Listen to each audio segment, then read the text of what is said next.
எத்தனை காலந்தான் ஏமாற்றுவார் இந்த நாட்டிலே. உலக தமிழர்களுக்கு சங்க தமிழனின் அன்பு வணக்கங்கள். பேய் அரசாண்டால் பிணம் தின்னும் சாத்திரங்கள் அப்படின்னு பாஞ்சாலி சபதம் பாடல்ல பாரதியார் ஒரு வரி எழுதியிருப்பாரு. அதுபோல திமுக அப்படிங்கிற கொடூர பேய் தமிழ்நாட்டில் நடத்திட்டு வர திராவிட மாடல் ஆட்சியில நாளுக்கு நாள் தமிழ்நாட்டில் சட்டம் ஒழுங்கு அப்படிங்கிறது சீர்கெட்டு கிடக்கு. மக்களை பாதுகாக்க வேண்டிய காவல்துறையோட அராஜகம் அப்படிங்கிறது நாளுக்கு நாள் அதிகரிச்சுக்கிட்டே இருக்கு. ஏன்னா இந்த திராவிட மாடல் ஆட்சியில முதல்வராக இருக்கக்கூடிய ஸ்டாலினே ஒரு பொம்மை போல தான் செயல்படுறாரு. அவருக்கு எதுவுமே தெரியறது கிடையாது. அதனால அவருக்கு கீழே செயல்படக்கூடிய காவல்துறை பொதுமக்கள் மீது கட்டற்ற வன்முறைகளை கட்டவிழ்த்து விடுது. அதற்கு உதாரணமா கடந்த 4 ஆண்டு திமுக ஆட்சியில சுமார் 25 காவல் நிலைய மரணங்கள் நடந்திருக்கு. அதாவது 25 லாக்அப் டெத் நடந்திருக்கு. அதுலயும் ரொம்பவே கொடூரமானதா கடந்த 2 தினங்களுக்கு முன்னாடி சிவகங்கையில ஒரு 27 வயது இளைஞன் பொய் குற்றச்சாட்டின் பேர்ல அடித்து கொல்லப்பட்டதை நம்ம சொல்லலாம். அதை பத்தி விரிவா பார்க்கலாம். சிவகங்கை மாவட்டத்தில் இருக்கக்கூடிய திருப்புவனம் பக்கத்துல மடப்புறம் அப்படிங்கிற ஊர்ல ரொம்பவே பிரசித்தி பெற்ற பத்திரகாளியம்மன் கோயில் இருக்கு. அந்த கோயிலுக்கு ஆயிரக்கணக்கான பக்தர்கள் தினமும் வந்து போயிட்டு இருப்பாங்க. இந்நிலையில தான் அந்த கோயில்ல ஒரு தனியார் நிறுவனத்தின் மூலமா காவலாளியா, அதாவது செக்யூரிட்டியா பணிக்கு சேர்றாரு 27 வயது இளைஞரான அஜித் குமார். இந்நிலையில அந்த கோயில வழிபடுறதுக்காக மதுரையில இருந்து ஒரு கார்ல அம்மாவும் பொண்ணு வந்திருக்காங்க. இப்படி அந்த கார்ல வந்த சிவகாமி அப்படிங்கிற அம்மாவுக்கு நடக்க முடியாது அப்படிங்கறதால அங்க காவலாளியா வேலை பார்த்த அஜித் குமார் ஓடி போய் சக்கர நாட்கள் எடுத்து கொடுத்து உதவி செஞ்சிருக்காரு. இப்படி அஜித் குமார் உதவி செய்யறத பார்த்த சிவகாமி அப்படிங்கிற பெண்மணி, ஏப்பா இந்த காரை நீங்களே போய் பார்க் பண்ணிருங்க, எங்க பார்க் பண்ணணும்னு தெரியல அப்படின்னு உதவி கேட்டிருக்காங்க. ஆனா அதுக்கு அஜித் குமாரோ, எனக்கு கார்லாம் ஓட்ட தெரியாதுமா, நீங்க வேற யாராவது சொல்லி காரை பார்க் பண்ணீங்க அப்படின்னு சொல்லியிருக்காரு. அப்படி சொல்லிட்டு அவரும் தன்னோட வேலையை பார்க்க போயிட்டாரு. அதன் பிறகு சிவகாமி கோயில்ல வழிபாடு முடிச்சிட்டு திருப்பி வர்றாங்க. காருக்கு வந்த அவங்க தன்னோட கார்ல பின் சீட்ல வைக்கப்பட்டிருந்த 10 பவுன் நகையை காணும் அப்படிங்கறத உணர்றாங்க. உடனே அதிர்ச்சி அடைஞ்ச அவங்க அஜித் குமார்ட்ட போய் என் கார்ல வச்சிருந்த 10 பவுன் நகையை காணும், நீ எடுத்தியா அப்படின்னு கேட்டிருக்காங்க. அதுக்கு அஜித் குமாரோ, எனக்கு எதுவுமே தெரியாதமா அப்படின்னு பதறி இருக்காரு. ஆனா அவர் மேலதான் சந்தேகம் இருக்கு அப்படின்னு காவல்துறையில போய் புகார் கொடுத்தாங்க சிவகாமி. உடனே காவல்துறையும் அஜித் குமார் அவரோட தம்பி உட்பட நிறைய பேர் அழைச்சிட்டு போய் விசாரணை செஞ்சிருக்காங்க. இப்படி விசாரணை செஞ்சுட்டு அஜித் குமாரை வெளியே அனுப்பியிருக்காங்க. அப்படி வெளியில வந்த அஜித் குமாரை தனிப்படை போலீசார் அழைச்சிட்டு போய் அடிச்சு துன்புறுத்தி இருக்காங்க. அதாவது அஜித் குமாருக்கு காவல்துறையினர் செய்த கொடுமைகள் எல்லாம் சொல்லி மாளாது. அதாவது அஜித் குமாரை தனிப்படை போலீசார் அழைச்சிட்டு போய் பக்கத்துல இருந்த மண்டபத்தில் வச்சு இரவு முழுக்க அடிச்சிருக்காங்க. அதற்கு சான்றா அந்த இடத்துல உடைஞ்ச பிவிசி பைப்புகளும் மிளகாய் பொடி தூளும் கடந்திருக்கு. இவங்க அடிச்ச அடியில அவருக்கு தாகம் எடுத்திருக்கு. எனக்கு கொஞ்சம் தண்ணி கொடுங்க அப்படின்னு கேட்டதுக்கு தண்ணி கொடுக்காம ஏற்கனவே அவங்க வச்சிருந்த மிளகாத்தூளை தண்ணியில கரைச்சி கொடுத்திருக்காங்க. அதை குடிச்சு அவருக்கு ஒரு விக்கல் எடுத்திருக்கு. அது மட்டும் இல்லாம மலம் சிறுநீர் எல்லாமே அங்கேயே போயிருக்கு. கொஞ்ச நேரத்துல அவரோட உயிரும் பிரிஞ்சிடுச்சு. விசாரிச்சிருக்காங்க. குட்டவத்தை வச்சு விசாரிச்சப்ப அங்க என்னன்னா போய் அந்த இடத்த போய் பார்த்தப்ப பைப்பு உடஞ்சு கிடக்கு, கம்பு கிடக்கு, கம்பி கிடக்கு, மிளகாத்தூள் பொடி மகுன்னு அந்த இடத்துல கிடக்கு.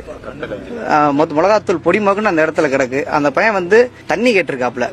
அங்க இருந்த நபர்ட்ட நான் கேட்டு சொல்றேன், தண்ணி கேட்டிருக்காப்ல. தண்ணி கூட கொடுக்காதாம நீ ஏடா நடிக்கிறியா, விக்கல் எடுத்திருக்கப்ப நீ ஏடா நடிக்கிறியா அப்படின்னு சொல்லி மேற்கொண்டு அந்த பையனை தாக்குனதுல சிறுநீர் மலமும் அங்கனக்குள்ளேயே போயிருச்சு. போனதுல ஒரே ஒரு விக்கல் எடுத்திருக்கு. விக்கல் எடுத்த மணிக்கு அந்த பையன் மயக்கப்பட்டு விழுந்துட்டான்.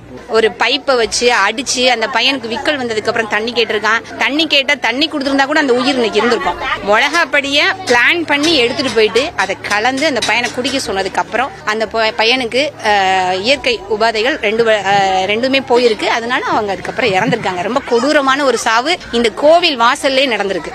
2 மாசம் தான் வேலை பார்த்து சம்பளம் கூட நான் என்ன வாங்கல.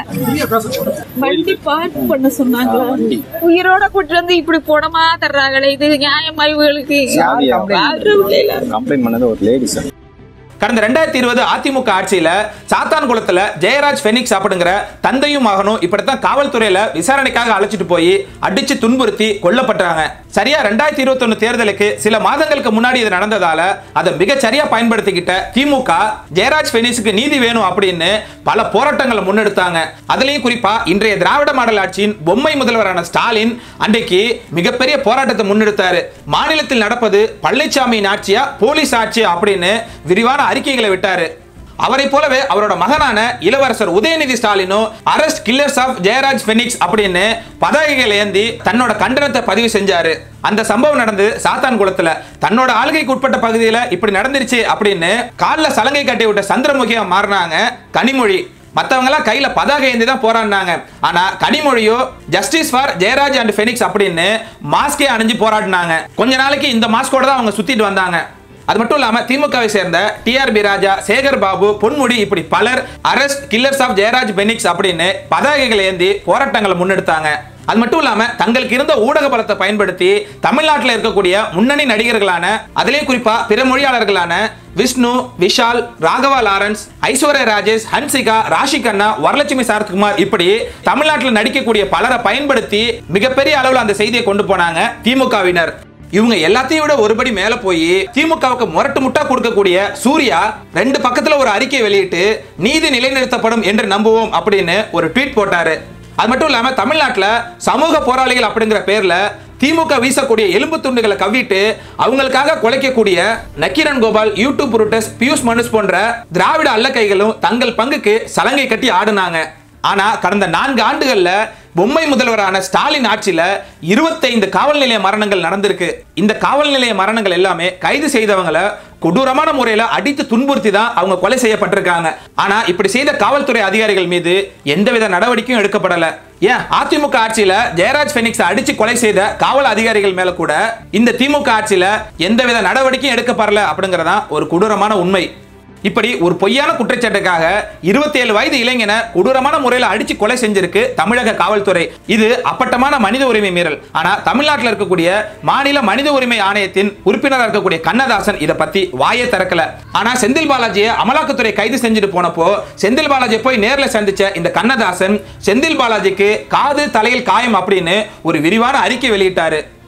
தமிழ்நாட்டில் இருக்கக்கூடிய ஒவ்வொரு குடிமகன் கிட்ட இருந்தும் 10 ரூபாய் ஆட்டையை போட்டு பல்லாயிரக்கணக்கான கோடி ரூபாய் திருடின செந்தில் பாலாஜியை கைது செஞ்சுட்டு போனப்போ அவருக்கு ஆதரவா போன இந்த கண்ணதாசன் ஒரு பொய்யான குற்றச்சாட்டுல விசாரணைக்காக அழைச்சிட்டு போன ஒரு இளைஞனை அடிச்சு துன்புறுத்தி கொலை பண்ணிருக்காங்க. அதை பத்தி வாயை திறக்கல. இதை பத்தி ஒரு சில ஊடகங்கள் மட்டும் தான் செய்தி வெளியிட்டது.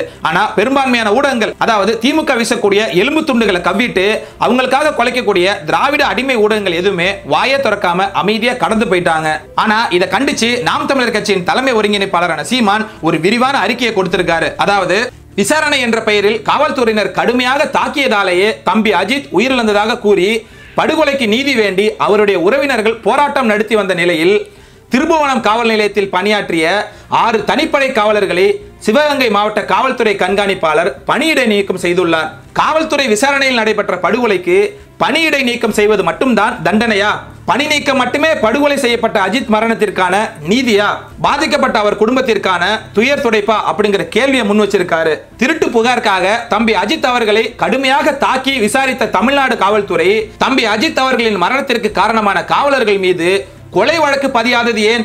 அவர்களை கைது செய்து உரிய விசாரணை நடத்தாதது ஏன்?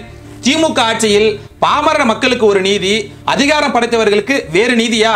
இதுதான் திராவிட மாடல் கட்டி காக்கும் சமூக நீதியா? திமுக ஆட்சியில் காவல்துறை விசாரணையின் போது குரலற்ற எளிய மக்கள் கொல்லப்படும் நிகழ்வுகள் தொடர்ச்சியாக நடைபெற்று வருவது கொடுங்கோன்மையின் உச்சமாகும். கடந்த 4 ஆண்டுகளில் 30க்கும் மேற்பட்ட காவல்துறை விசாரணை மரணங்கள் நடைபெற்றுள்ள நிலையில் அம்மரணங்களுக்கு உரிய நீதி இதுவரை கிடைத்தபாடில்லை. சமத்துவம், சமூக நீதி, திராவிட மாடல் என்றெல்லாம் கூறிவிட்டு அடிப்படை மனித உரிமையை கூட காத்திட முடியாத அரசாக திமுக அரசு விளங்குவது வெட்கக்கேடானது. தமிழ்நாடு முதலமைச்சர் ஐயா ஸ்டாலின் அவர்கள் காவல் நிலைய மரணங்களை தடுக்க பல்வேறு நடவடிக்கைகள் எடுக்கப்படுவது போல வெளியிட்ட அறிவிப்புகள் யாவும் வழக்கம் போல வெற்று விளம்பர அரசியல் நாடகம் மட்டும்தான் என்பதை தம்பி அஜித் அவர்களின் படுகொலை மீண்டும் ஒரு முறை உறுதிப்படுத்தியுள்ளது அப்படின்னு சாட்டையால் அடிக்கிற மாதிரி கேள்வி கேட்டிருக்காரு சீமான். அதே போல அதிமுகவின் பொதுச் செயலாளரான எடப்பாடி பழனிசாமியும் அறிக்கை விட்டிருக்காரு. ஜெய்பீம் படம் பார்த்தேன், உள்ளம் உலுக்கியது என சினிமா விமர்சனம் எழுதிய முதல்வர் எங்கே இருக்கிறார்? நேரடி கட்டுப்பாட்டில் உள்ள காவல்துறையை கூட நிர்வகிக்க தெரியாத முதல்வருக்கு கண்டனம் அப்படின்னு சொல்லி மாவட்ட நீதிபதி தலைமையில் குழு அமைச்சு இதுக்காக தனியா விசாரணை நடத்தணும் அப்படின்னு வலியுறுத்தி இருக்காரு எடப்பாடி பழனிசாமி. இப்படி பாமகவின் தலைவரான அன்புமணி ராமதாஸ், அம்பா மக்கள் முன்னேற்ற கழகத்தின் தலைவரான டிடிவி தினகரன், பாஜகவின் மாநில தலைவரான நயினார் நாகேந்திரனும் அறிக்கை வெளியிட்டிருக்காங்க. ஆனா தமிழக வெற்றி கழகத்திலிருந்து பொதுச் செயலாளரான ஆனந்த் அறிக்கை வெளியிட்டிருக்காரு தவிர தலைவரான விஜய் அறிக்கை வெளியிடல. இதுவரைக்கும் ஒரு கண்டனத்தை கூட தெரிவிக்கல. அது மட்டும் இல்லாம திமுகவின் கூட்டணி கட்சியில இருந்து கம்யூனிஸ்ட் கட்சியை சேர்ந்த சண்முகம் மட்டும் இதை கண்டிச்சு ஒரு அறிக்கை வெளியிட்டிருக்காரு. ஆனா மற்ற கூட்டணி கட்சிகளான விடுதலை சிறுத்தைகள், மதிமுக, காங்கிரஸ் உட்பட்ட கட்சிகள் வாயே திறக்கல. இப்படி நாளுக்கு நாள் ஒரு கொடுங்கோன்மை ஆட்சியா மாறிட்டு வருது இந்த திராவிட மாடல் ஆட்சி. வரும் 2026ல இவங்களோட இந்த கொடுங்கோன்மையான ஆட்சிக்கு மக்கள் முடிவு கட்டுவாங்க அப்படின்னு நம்புவோம். நன்றி, வணக்கம்.